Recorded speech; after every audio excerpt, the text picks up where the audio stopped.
as the Anjanette, right? Yeah. That are you willing to share with my listeners if they don't know about you, kind of what brought you into what I know about you or what I've known about you when I first met you, which is the macro level work and the policy work that you're doing in Chicago. Absolutely. So I became real famous real fast. Uh, as a social worker, I think that helped the story a lot when they identified that I was a social worker. But back in 2019, February of 2019, my home was raided by the Chicago Police Department raid team, and they had the wrong house and bad information. And actually, I would go as far as to say they didn't have any information that led them to me. They had bad information that actually led them to my address. Wow. And so what happened is the Chicago Police Department raid team raided my home on February 21st, 2019. And when they came into my home, I was recently getting off work and I was undressing. So when they burst into my home, I was completely naked. And the way that they do things here in Chicago, which is the reason why I have become such an advocate, is that they don't treat people well in these circumstances.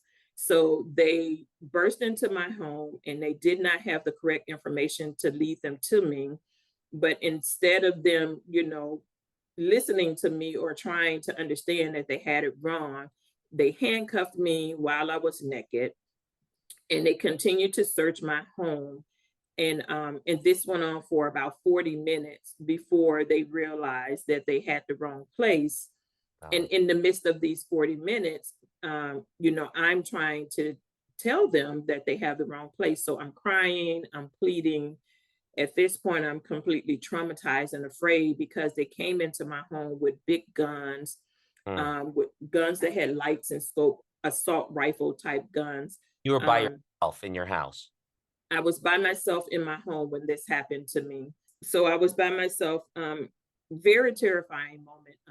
Really thought that I was going to die that night, Mm. based on the circumstances. And I'm thankful to God that I didn't die that night.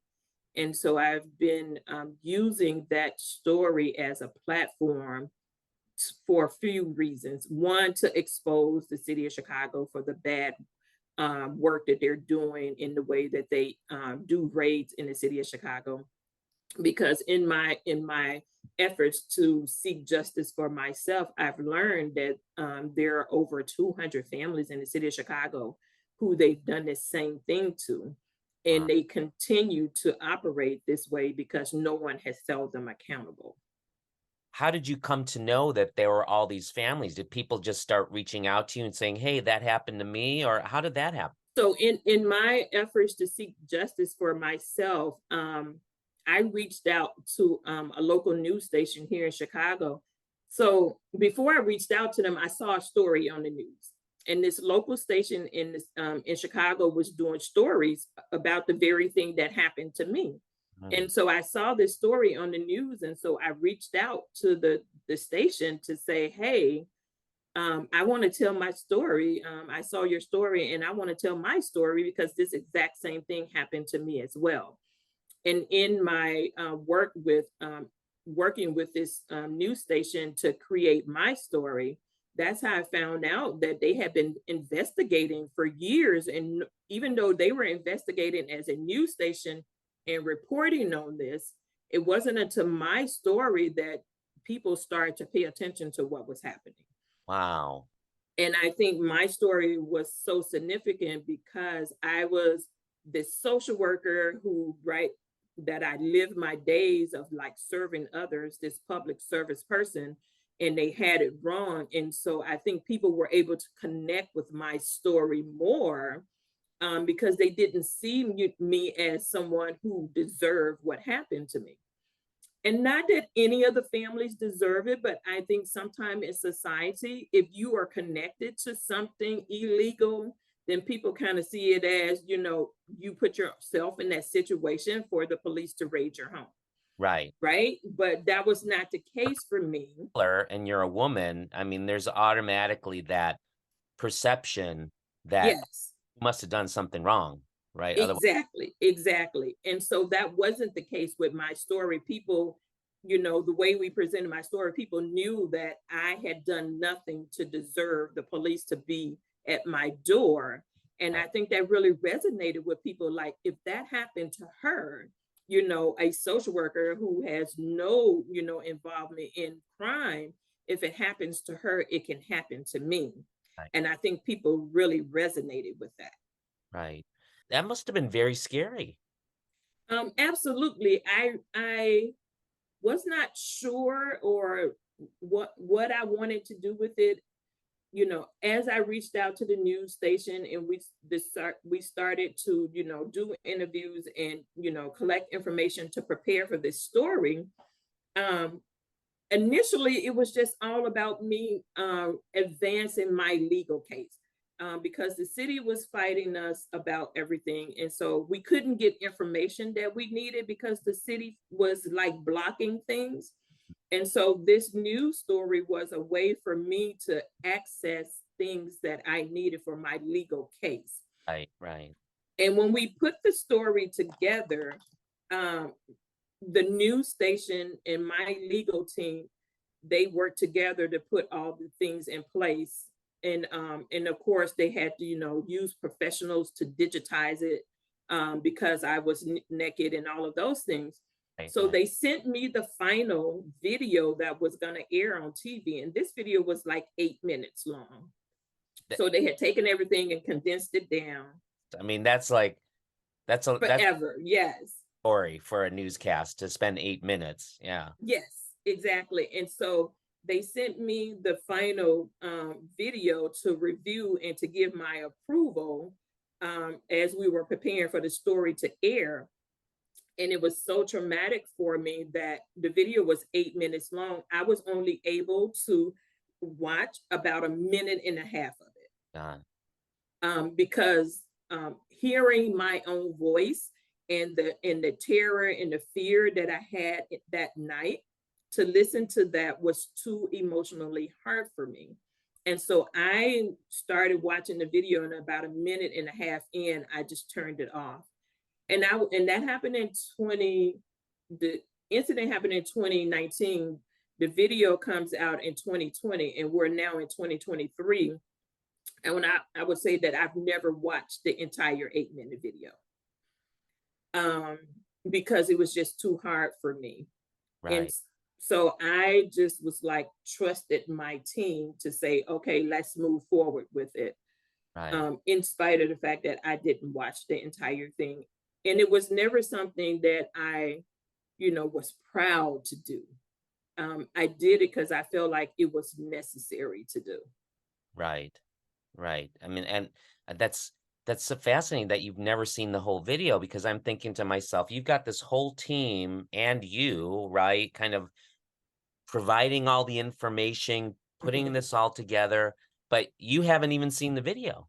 I've seen different clips in the media because when the video aired here in Chicago, um, it went national as soon as it aired.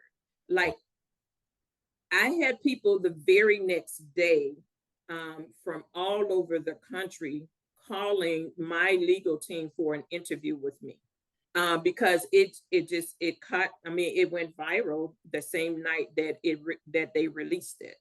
how many interviews did you do? All the interviews of people that were calling you? How many interviews did you do? I would say that week when it aired, um, I can't count how many videos. I mean, how many interviews I did. We did do all the interviews, because the we were getting the expected outcome that we wanted, which we wanted was awareness. And Right. so it right. So at this point, it's out there. Right. And there's no turning back from it. So I embraced it in the sense that if I'm going to be out here and I have to expose myself to the justice that I need for myself, then I'm just going to own it and walk in it no matter how tough it gets. And it did get very tough along the way. I'm sure. I'm sure it did. you're still Yes. fighting with the police department, but you had I had some recent good news, right? That came out. Yes, so absolutely. So since the payout thing, I continue to fight because I was not satisfied with just a dollar amount payout. And Right, so I've been still fighting, and I'm working with the city council here in the city of Chicago to pass an ordinance that would hold the police accountable. So when we get this ordinance passed, it literally will hold police accountable, and they will be discipline based on their actions on the way that they conduct raids.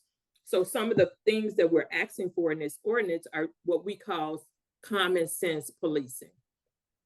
Don't point guns at children when there are children in a home that you're raiding, right, and that you need to show that you've done some investigation work and that you have probable cause documented for entering this person's home. That you have to have a plan, like the plan needs to include that you need to know who lives there, if there are vulnerable people in this home, so the elderly, disabled, children, you need to know all of these things before you go to that home. right, We're asking that you give people an opportunity to open the door. So you need to knock and give people an opportunity to answer. And that piece was so important to me because when I tell this story, I always say, had the police knocked on the door and allowed me to answer the door, I would have answered the door. They could have told me they had a warrant. And because of the person that I am, and I know that I have no reason to be afraid of the police being in my home, I would have let them come into my home to see that what they were looking for was not there. But they didn't give me that choice. right, And so that's why that piece is so important for me to have in the ordinance. Because there are people who will, when they know that they're in the right, they will open the door for you. You don't have to kick and knock people's door down and then don't repair the damages when you leave. right, right. Wow. So how does that look and the ordinance look? Is it moving through the process? Are you hopeful that this is gonna be pass? So when we first introduced it, we were still under the previous mayor administration, Mayor Lori Lightfoot. And so she wasn't in agreement with this ordinance. So when we produced it under her administration, it did not pass. Mm, But and so for me, that just gave me more of a passion, like I need to fight for what I really believe is right in this situation. And so because of the way the previous mayor interacted with me, fought against me, lied about her knowledge of my situation, when election season came up, I campaigned with someone who was running against her. right. And so it's the thing where I tell social workers that one of the most important things that we can do is be a registered voter and use our vote for power. Absolutely. And so I did just that. I was already a registered voter. I actually voted for the previous mayor who later, treated me this way. I Right. actually voted for her when she was campaigning. She was a Black woman in the Mm, city of Chicago, and she ran on a platform of, police accountability and transparency. So all the things that were important to me, that's what she ran in her campaign. But unfortunately, she didn't keep those promises once she was elected. right. And so because I had voted for her before, and then now having this experience where she's treating me and my legal team poorly and not, you know, really open to helping us resolve this situation in a way that provides justice for me and other families in the city of Chicago, I joined with a candidate that was running against her, um, who is now actually our current mayor. So he won that election. Uh, And I was very involved in his campaign. And he now supports this ordinance being passed. So mm, we plan to reintroduce it, hopefully by the end of this year, asking again for the city council to vote for it. wow. That's great. I mean, that's amazing how your story, which really resonates with me on a number of levels, but that you turned your trauma and your pain and your anguish into action.